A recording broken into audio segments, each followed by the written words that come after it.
A mí me... Orgullosa Mary, una reversión que le cambió la vida a Creedence Clearwater Revival esto.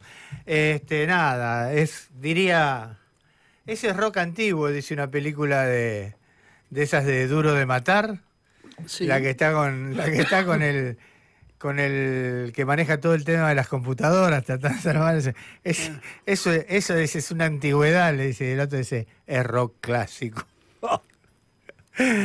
Bueno, hablando de rock... Y no me contradigas. Claro, hablando de rock, si hay un tipo que tiene rock and roll es nuestro invitado de ahora. ¿Qué hace Juan?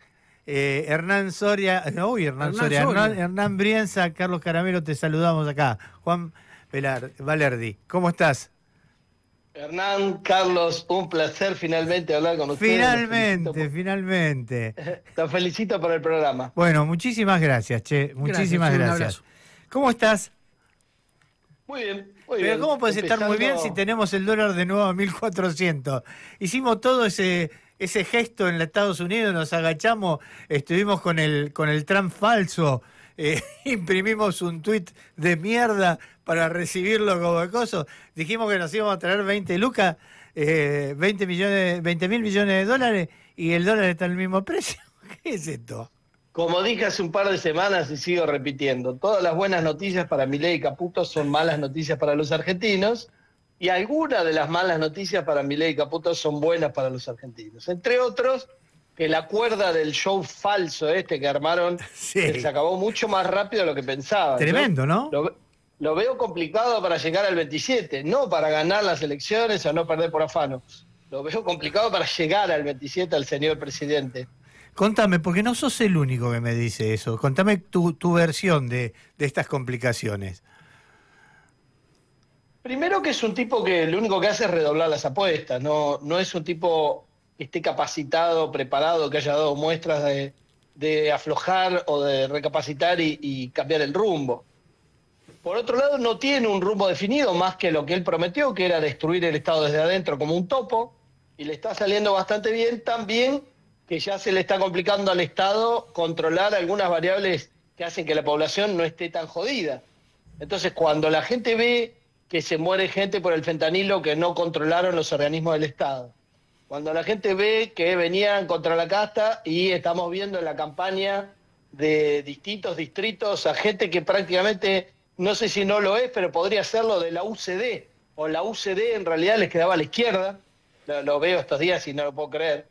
Y al mismo tiempo la ves a la hermana del presidente, entre comillas, la jefe, como le dice él, la jefa, pidiendo coimas, 3%, en el lugar de los discapacitados, donde no le dan a gente que está indiscutiblemente complicada, como son los discapacitados, también a los jubilados, los ha cagado este gobierno sistemáticamente con el ajuste pasando por ahí. Entonces digo... Sí, además de cagarlos a palos, ¿no?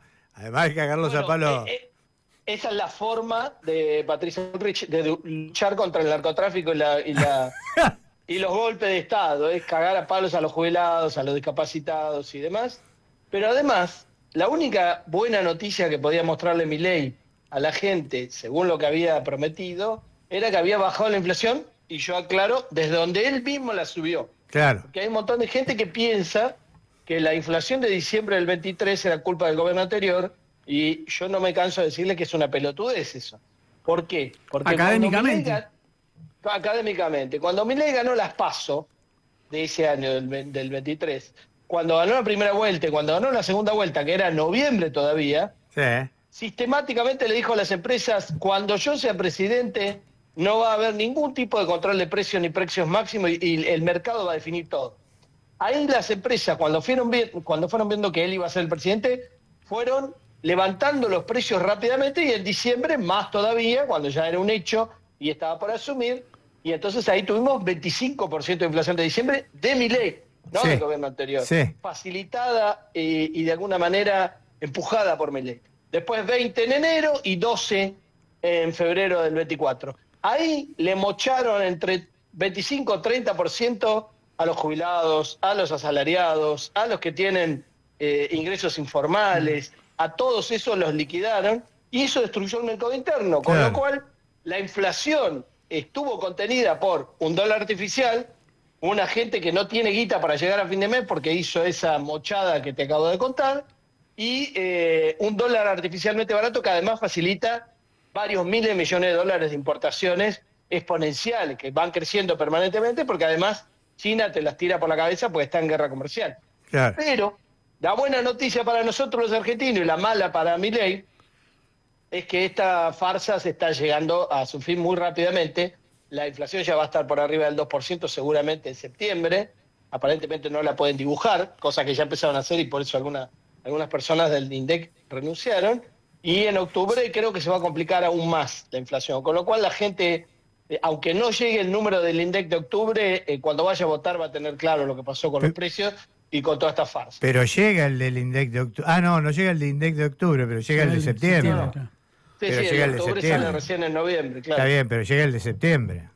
Sí, pero yo creo que octubre va a ser peor que septiembre porque el dólar ya va a quedar claro que no lo pueden sostener. Sí, claro. Ahora, Juan, si no pueden sostener el dólar, eso va a ir irremediablemente A precios. a precios. Sí, por eso Sí. aparecía la posibilidad de que con el respaldo del secretario del Tesoro, de Trump, que decían la Argentina es estratégica, obviamente en contraste con Brasil, que está bastante picante, digamos, la relación con Estados Unidos, porque Brasil está encarando el mundo como potencia y no como felpudo, que es el caso de la Argentina actual en manos de Milei, y entonces se está confrontando con Estados Unidos desde los BRIC o desde Brasil mismo. Y bueno, y Estados Unidos le ha puesto sanciones, incluso por no ayudar al amigo Bolsonaro a zafar de 27 años de condena. Entonces digo, el contraste entre Argentina felpudo y Brasil potencia es, la verdad me duele muchísimo. Cuando vos pensás lo que va a ocurrir de acá a octubre, ¿vos por qué decís que no llega? ¿En qué sentido no llega? ¿Políticamente o no llega económicamente? Porque si bien hay muchas diferencias entre esto que estuvo haciendo Milei este año y medio y la convertibilidad, sería una versión compactada y acelerada de la convertibilidad en el sentido del artificio del tipo de cambio, es decir, tener un tipo de cambio muy por debajo de lo que puede sostener el país, excepto que se esté endeudando permanentemente y que viva de la timba y que sea un lavadero de dinero y demás, cosa que en general no ni siquiera así alcanza. Y cuando eso revienta exponencialmente, no revienta un poquito. No es que el dólar se te va.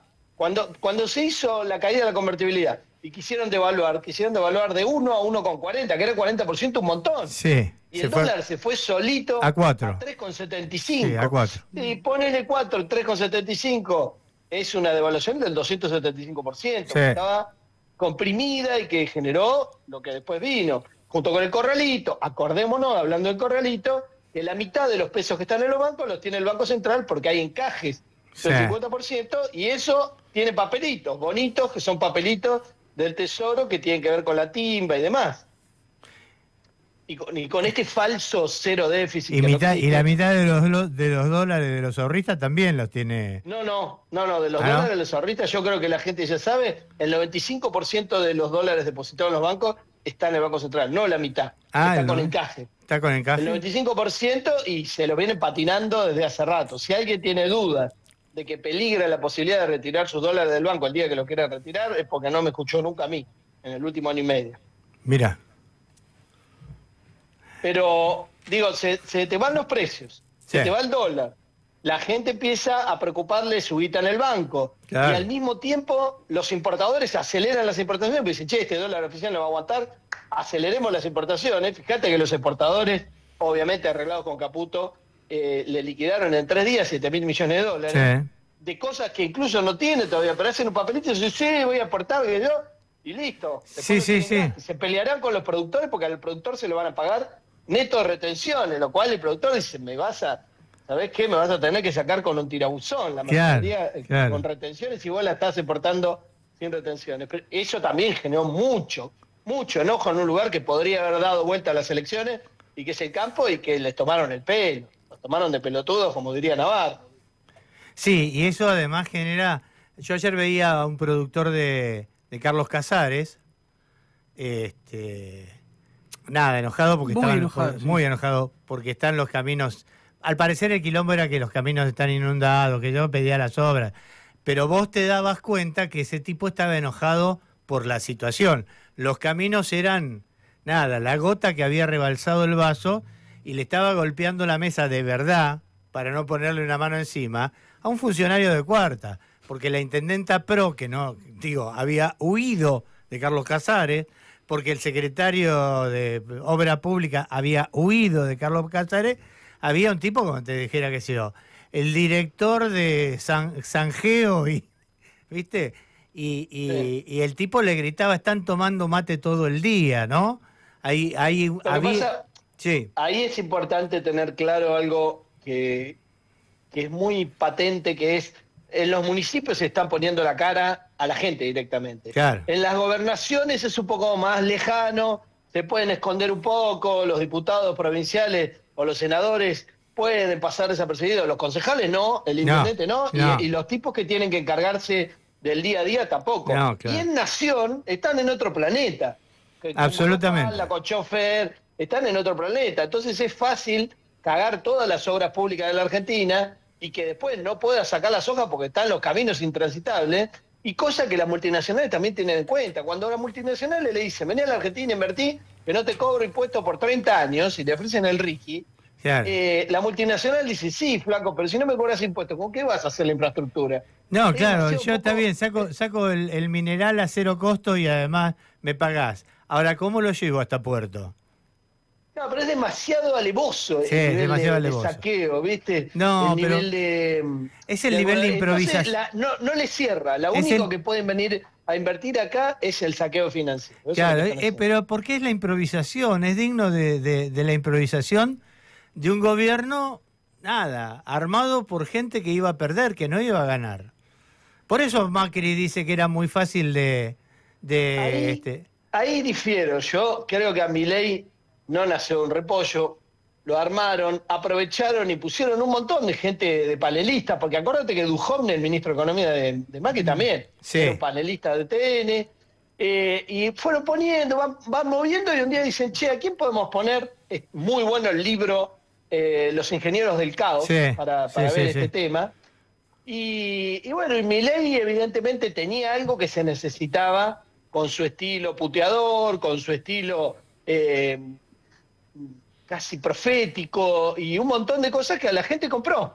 Una parte de la gente. No nos olvidemos que el 46% le votó en contra del balotaje. O sea, no es que todos los argentinos están desquiciados y van a votar a Milei. Claro que lo que estaba enfrente tampoco era súper. Bueno, estaba Patricia Bullrich. Pero era racional. Massa, pero comparado con Milei, digo, era un estadista. Casi me hace extrañarlo Alberto. Mirá lo que te digo.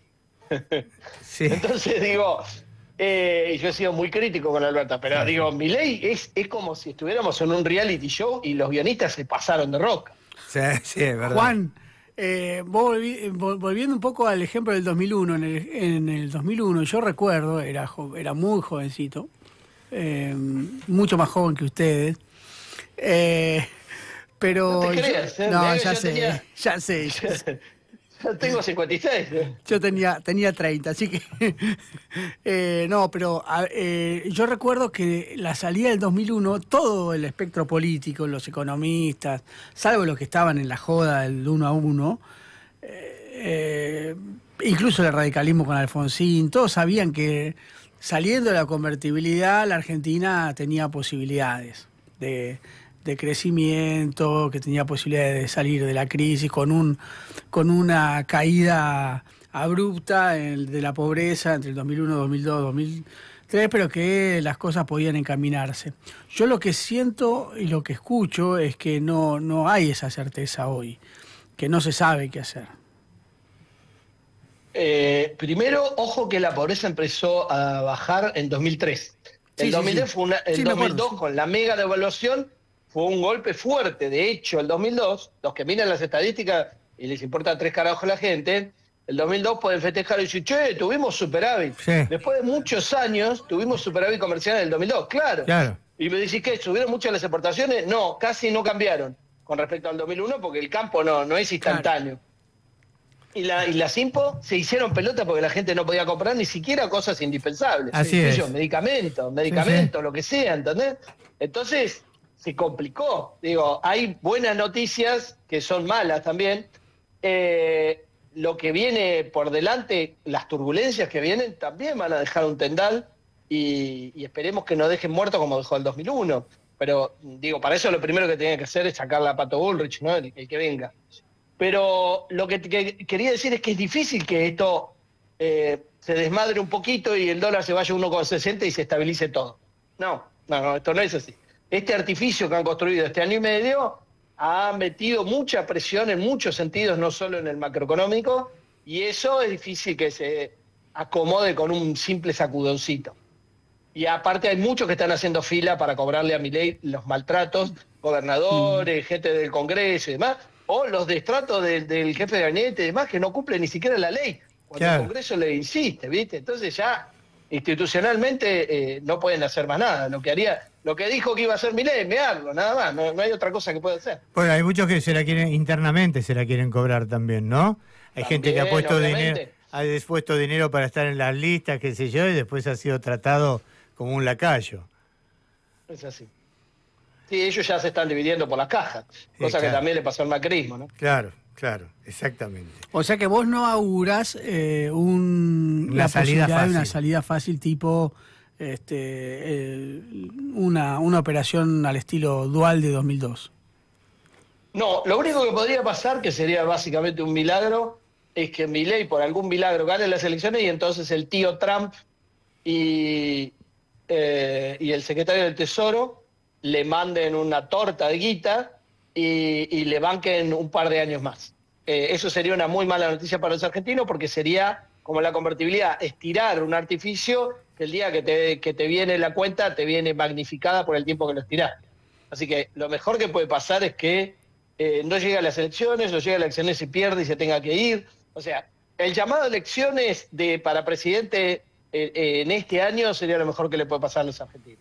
Lejos, aunque en el medio va a ser complicado, no tengan duda. Sin duda, porque además, viste que hoy por decreto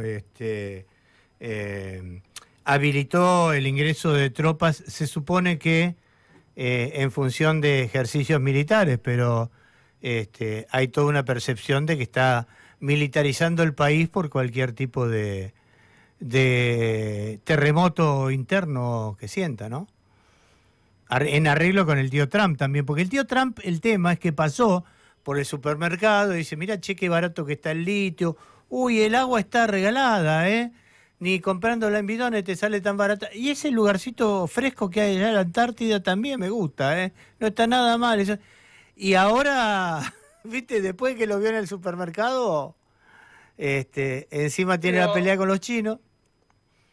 En ese sentido, si bien es cierto que para Estados Unidos la Argentina es importante y no es casual que haya puesto esos tweets, sobre todo por el contraste con Brasil, que hoy está despegando bastante y que no sé si van a poder volver a hacerle lo que le hicieron la última vez que intentó despegar, cuando metieron preso a Lula, con Loeffler y demás.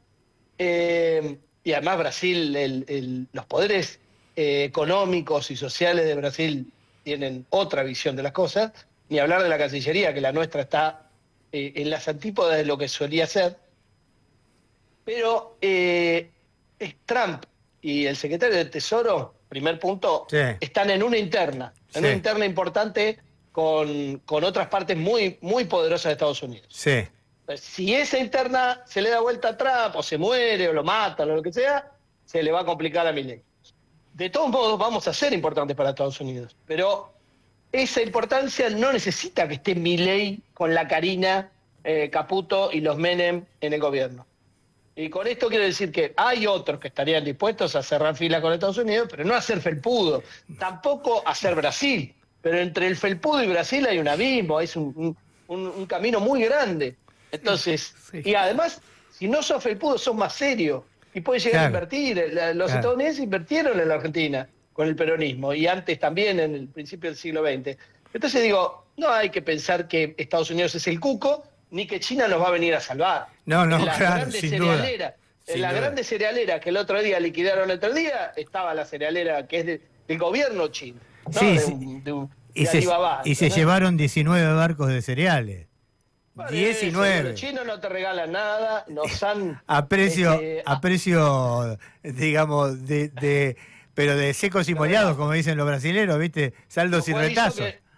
Lo cual hizo que los granjeros de Estados Unidos pusieran el grito en el cielo. Y que Scott Bessent, el secretario del Tesoro, fuera el que dijera hay que terminar con el tax holiday. El tax holiday es las rebajas fiscales que le están dando. O sea, decirle a ese productor que no podía sacar la producción, que cuando lo invocaron, entre otros lo invocaron porque Scott Bessent, el secretario del Tesoro, dijo que él no tenía que tener tax holiday, solo las grandes cerealeras tenían que tener. Pero viste que yo tenía razón cuando yo decía que era yo creo, un Black Friday. Yo tengo Juan, tengo la hipótesis de que en algún lugar de las Naciones Unidas o de esos hay una habitación donde están reunidos 3 o 4 tipos, digamos, de los países más importantes, que solamente están para ver qué boludeces hacemos los argentinos, ¿no? Otra vez haciendo boludeces. Ahora se fueron con China, ahora se fueron con Estados Unidos, ahora se fueron de vuelta con China. Uy, ahora no pagan la deuda externa. Uy, ahora pagan toda la deuda externa, ¿no? Tu versión es mucho más optimista que la mía. Yo creo que estábamos adentro de un reality show que es la Argentina y que los guionistas son Charlie Sheen y sus amigos borrachos y drogados. Sí, en un estadio habitual en Charlie Sheen. Digo, si no viste, a los que no vieron el documental sobre Charlie Sheen, que está en Netflix, yo se lo recomiendo, porque la verdad, esa vida, hermano, lo sacaban de... Tal vez cada tanto les tire letra el guillote. Claro, el guillote codo por ahí. Claro, probablemente. Charlie Sheen se convierte en el actor mejor pago de los Estados Unidos, porque vienen y le dicen, no podemos parar la filmación cada vez que tenés que ir a la rehabilitación, salir y filmar. Bueno, dice él, entonces quiero $2 millones por capítulo. Está bien, dice, pero vas a la rehabilitación, te quedás limpio y filmás. Bueno, dice, se convirtió así. Los tipos más caros habían sido hasta ese momento los de Friends. Notable, ¿no? $2 millones por capítulo. En cambio, a nosotros, esta manga de desquiciados que tenemos nos sale carísimo. Mucho más caro que Charlie Sheen. Cada día que están sale mucho más que 2 palos. Y no nos divierte nada. No nos divierte nada. Bueno, Juan, querido, siempre es un placer grande hablar con vos. Me escribe una radio escucha, no sé, como una oyente, que me dice, qué bueno, un economista que se entiende. Candelina de Congreso. Un economista que se entiende. No le puedo dar buena noticia, ese es el único problema. Está complicado. ¿Qué sé yo? Tampoco estás para mentir, ¿viste? Buena noticia. No. Por ejemplo, fíjate que Management and Fruit le da buenas noticias al gobierno. Dice, están ganando, es un empate técnico, están ganando y pierden por 13 puntos, boludo. Era el que le informaba a los diarios cuando Galtieri iba ganando las Malvinas. Claro. Me acuerdo, estamos ganando. Claro. Estamos ganando. Bueno, hermano, un gusto grande charlar con vos y nada, seguimos en contacto, ¿sí? Les mando un abrazo grande, charlemos pronto y esperemos que sea para decir cuál es el nuevo gobierno que se perfila en la votación cuando renuncie o se suicide el loco. Bueno, un abrazo grande. Chao, Juan, chao. Chao. Juan Valerdi, economista simpático, nacional, popular.